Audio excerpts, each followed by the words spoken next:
It was a wild weekend of rivalry matches across the European leagues as we get ready for match day 3 of the Champions League. 16 huge matches of games as the pressure starts to build.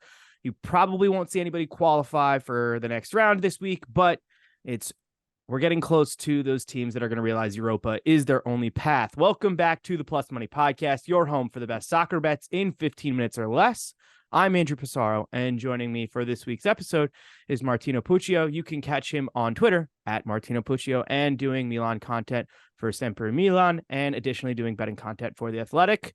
Thank you so much for making a couple minutes. We've been going back and forth, I think a lot on TikTok, which has been great to see us building up a following on both of those our platforms over there. So thanks. No, thanks for having me. TikTok kind of one of the bigger places to do stuff with that. I think Twitter betting is very toxic, as our good friend Nick Diani knows too. So I stray away from there because everybody just suddenly knows all your bets and your unit sizes and stuff like that, and it's just like, I'm just going to stick over here where it's friendly, where Andrew is and other people. So so I'm excited to talk some Champions League footy here. All right. Before we get to the Champions League, it was a rough one for Milan yesterday. Yes. But I'm on Milan for the season. I gave them out plus 550 on this podcast for future to win the league. So we're 9 games in. They're a point behind Inter. What's our confidence level? Something special could happen. So Diani and I as well, just to reference Nick again, those were our best bets. I did place Milan plus 500 on an offshore. So it was great to kind of get that one in. It's going great so far. I did have them just overall pick. I do 2 separate things. Obviously, bets are different than your actual predictions at times because bets are really based on value. I'm feeling good. Yesterday, if you really just take into the context of the loss, you're down a man. You really only concede 1 goal. You're missing a lot of key pieces at the same time. The substitutes from Pioli didn't make much sense. Obviously, that's something you might have to worry about over the course of a full season. But, I feel pretty good. It kind of just feels like largely the big 4 teams that are going to be competing for this title, Napoli, Juve, Milan, and Inter, are the teams that we've seen so far. And Milan's record has been pretty good. I'm not going to really go off of what we saw there. There's only been 2 losses this season, and one of them was a beatdown in the derby, and the other is you're down a man with a red card for 50-plus minutes. Other than that, it's been pretty good on top of the injuries, so you really can't complain. No, I've been watching them get 3 points almost every week, when I check the scores. So we're off to a good start. We will talk about them when they play PSG this week in the Champions League. It's a big match for both teams, but that's on Wednesday, so we will start with Tuesday. And the darlings of the Premier League, Arsenal, who dug out a result against Chelsea. We will start there. They're traveling to Sevilla. Sevilla have been in a mess. They've already changed managers this season. They've picked up a couple draws here against Vallecano and Real Madrid. And like I said, Arsenal were down 2-0. Didn't really play well until about the 70th minute in that game against Chelsea, which I thought they were going to absolutely blow Chelsea away. But I'm going back to the well here. I'm going to take Arsenal and over 1.5 at plus 115. We saw them lose a game to Lens a couple weeks ago in the Champions League. Saka went off injured in this one. I'm not going to say this is a must win for Arsenal, but this is a winnable group. And if they do want to win this group, I think they need to go to Sevilla and get a result. So I like Arsenal and over 1.5. I do think that I'm trimming down the card for this episode. I gave out way too many picks last week. But I like Arsenal team total over 1.5 as a parlay piece if you're looking for something juicy for this game to really turn up the extra juice if you're looking for picks for Tuesday. But that's my first play of the day. Yeah, so I'm obviously with the same game with that. Sevilla, who I've watched a good amount of this year, and I did watch both of these teams this weekend. So that Sevilla result against Real Madrid, I think is more reflective of where Real Madrid is at this point in time as opposed to where Sevilla is. Sevilla really just grinded out that type of result that was just spearheaded by Sergio Ramos, if you saw him getting in that beef there. So I haven't found them to be impressive.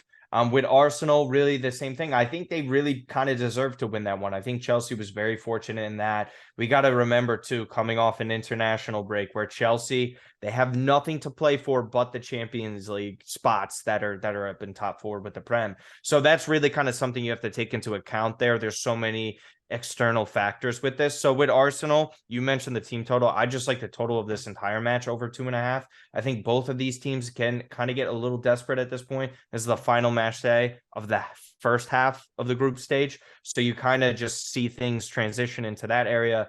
You know, in away match too, this is arguably the toughest one that Arsenal is going to have with away matches in this group stage. I think they're coming off of a solid result again, in which you're kind of seeing them show this resiliency despite being down 2-0 with that. Raya making those, I think he was playing really poor there. I think the goalkeeper situation is something to look out for with Arsenal. You could always kind of expect something like that. I mean, yellow cards, another area you could look with, but the over 2.5 is something I like. And then shots on goal, because I think it's going to be a little chaotic. Odegaard is -125.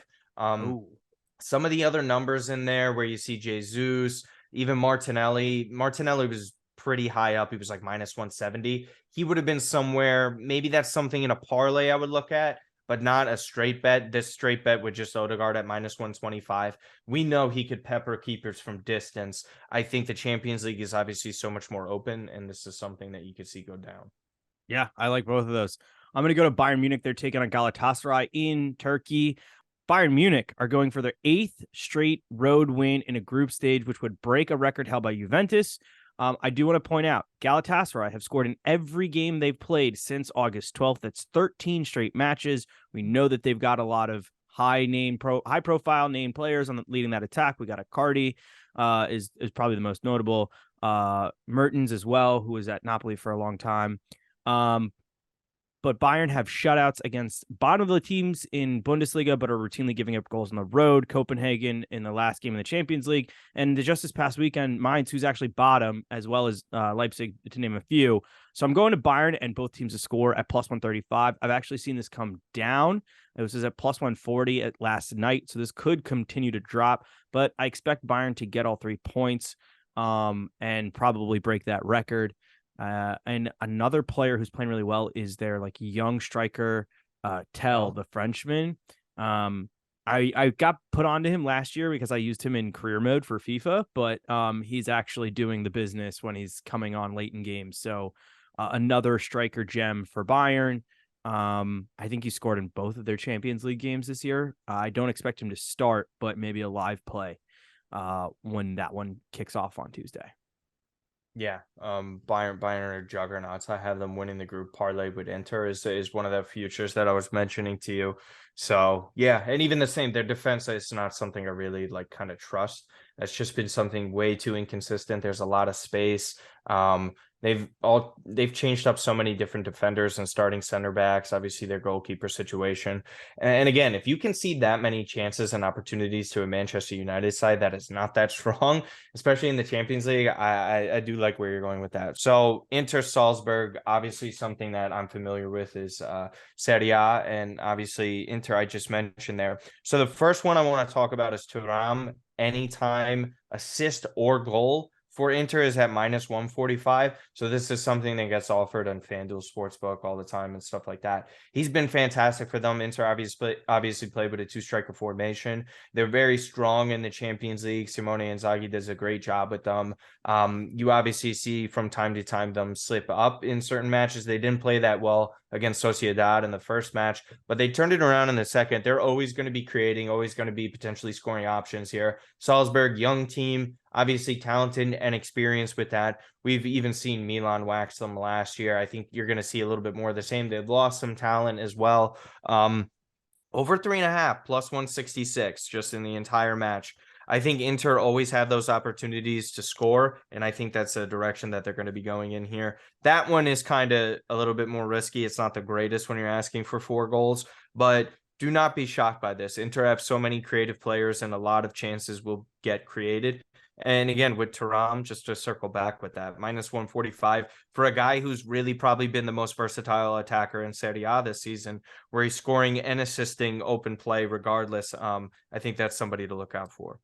I love that. And I mean, Inter should have won by way more in their last Champions League match. I mean, Lautaro Martinez could not buy a goal in that game. He had so many shots on target that just didn't go over the line. So that's a great one. Let's go. I'm going to go to my Tuesday parlay plus 175 over 2.5 in Galatasaray versus Bayern, over 1.5 in Union versus Napoli, 1.5 in Benfica and Sociedad, and over 7.5 corners in Man United Copenhagen.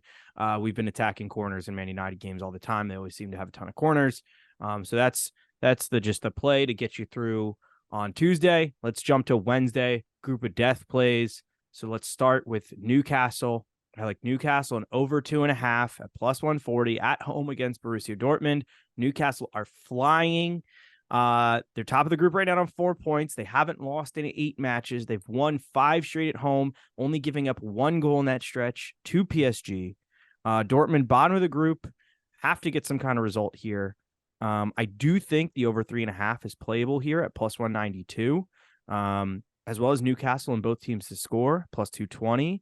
And I didn't hate Newcastle on the spread minus 1.5 at minus 110.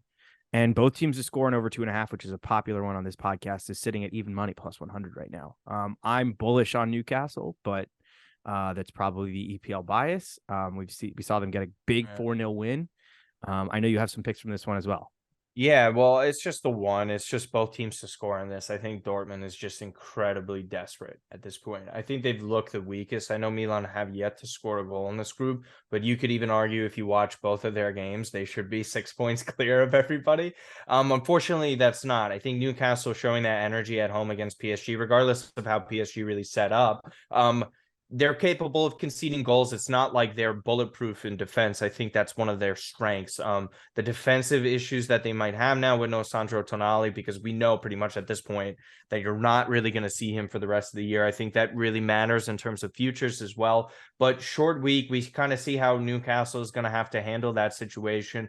Both teams to score here. I do agree with you that Newcastle's probably in the driver's seat. They play well at St. James's Park. But again, with Dortmund, we're talking about desperation now because, again, you have to go to San Siro. You have to play PSG again, which they did not look good against them at all. Dortmund is really kind of looking like their best opportunity. And I know it's just a little different, but Bundesliga now, if you can kind of see it, if Dortmund finished last year playing once a week with Bundesliga, that might just be a separate Bundesliga play. I know that's different, but a future bet there. Just to take into consideration, I don't really love them. So minus 140 is what they're at for both teams to score. Obviously, you mentioned over 2.5 is going to be around even money. That might be a little bit safer odds wise, but minus 140 for a team that's desperate and then another team that plays great at home. I know you could easily see it being like a 1-0 type of game, but I do think there's going to be goals involved here for both sides.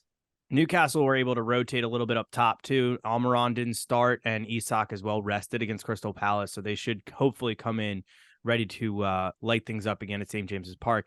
I'm going to go to Leipzig as they host Red Star.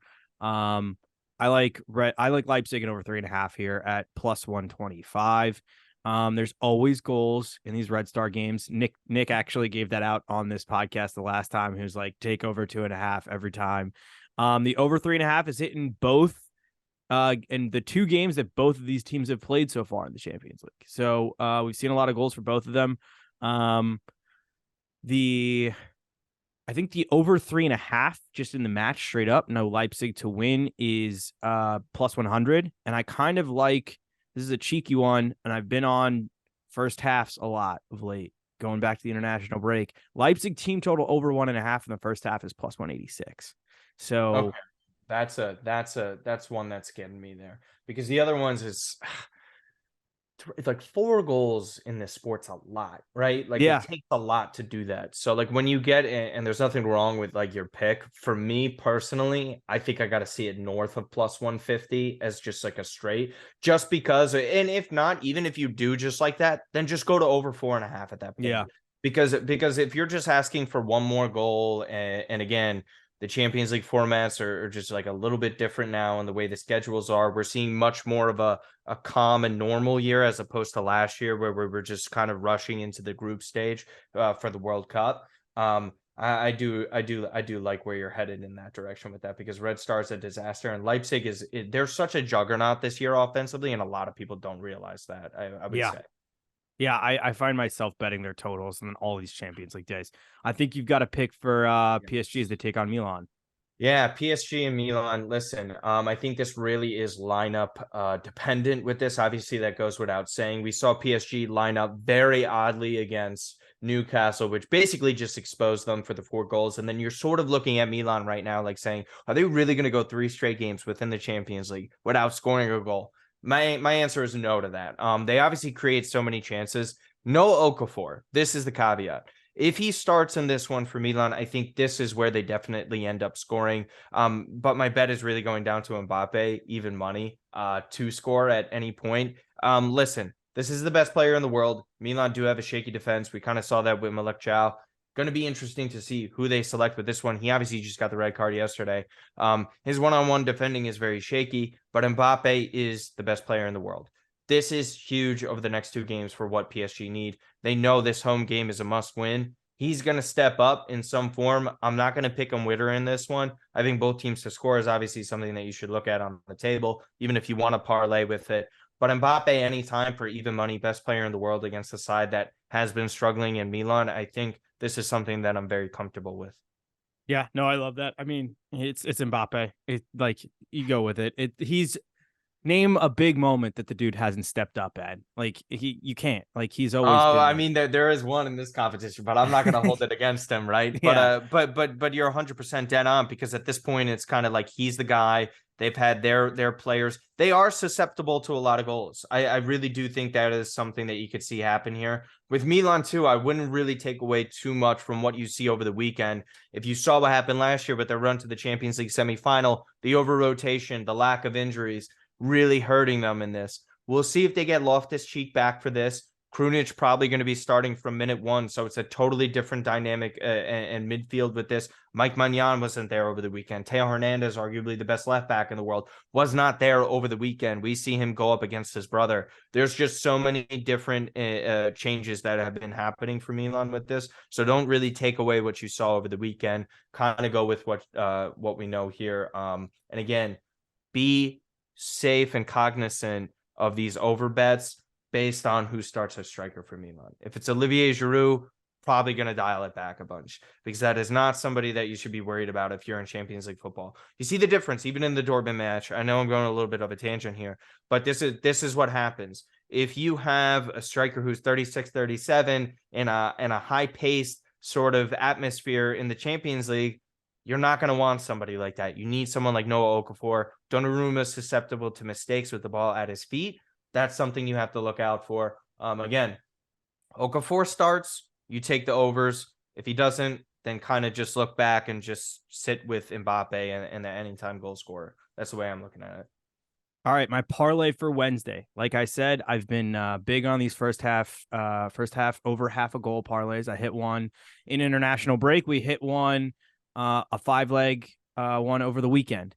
So first half over half a goal is in 4 of the legs, and corners in the last one. So over half a goal, Leipzig versus Red Star, Young Boys versus Man City, Newcastle versus Dortmund, and Celtic versus Atletico Madrid. I looked it up. Both of them tend to score a lot of first half goals, which I did not expect, but that's good. That's a big one at Celtic Park. And then the last leg, over 7.5 corners in PSG versus Milan. So we'll see what happens there. Plus 231. That's going to wrap it up from us today. I will be back later in the week as we get ready for another busy weekend in the Premier League. Go follow Martino at Martino Puccio. His name is popping up on your screen right now. He does great work. He's always giving out a ton of bets and some of the best Milan content you guys are going to find out there. So thanks for giving us a couple minutes. Really appreciate it. It should be a busy couple days here before I get to Thursday. And I think I'm going to go live on TikTok for the entire Liverpool-Toulouse game. So There we'll you see. go. Yeah, yeah. A couple there's the big connection there with the FSG and Jerry Cardinal and Toulouse or however you say it with Liverpool. It's all intertwined there. Thanks for having me on. Yeah, and then Martino Puccio, check me out YouTube, Instagram, TikTok, Twitter as well. Thanks for having me on, Andrew. No problem. All right, guys, follow us at the Plus Money Pod at Andrew Passaro, and we'll catch you next week.